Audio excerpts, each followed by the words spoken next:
e bruxas, demostrar cos sediaños, espíritos das nevoadas meigas, corvos píntigas e meigas, feititos das meciñeiras, podres cañotas furadas, fogardos verdes e alimañas, lume das santas compañas, mal de ollo, negros meigallos, cheiro dos mortos, trolls e reiros, o veo do can, pregón da morte, botiño do sátiro en pé de coello, pecadora lingua da mala muller, casada cun home bello, averno do Satán e Belcebú, lume dos cadáveres ardentes, corpo dos mutilados indecentes, peidos dos infernais cus, fuxido da mar embravecida, barriga inútil da muller solteira, falar dos gatos que andan a xaneira, e de a porca da cabra malparida.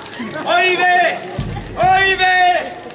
Oide os ruxidos que dan, esta aguardiente non pode deixar de quemarse, quedando así purificadas. Forzas, mar, terra, lume, a por fago está chamada, se a verdade que nela tender máis poder que a humanaxante, quede aquí agora, facede que os espíritos dos amigos participen así desta queimada.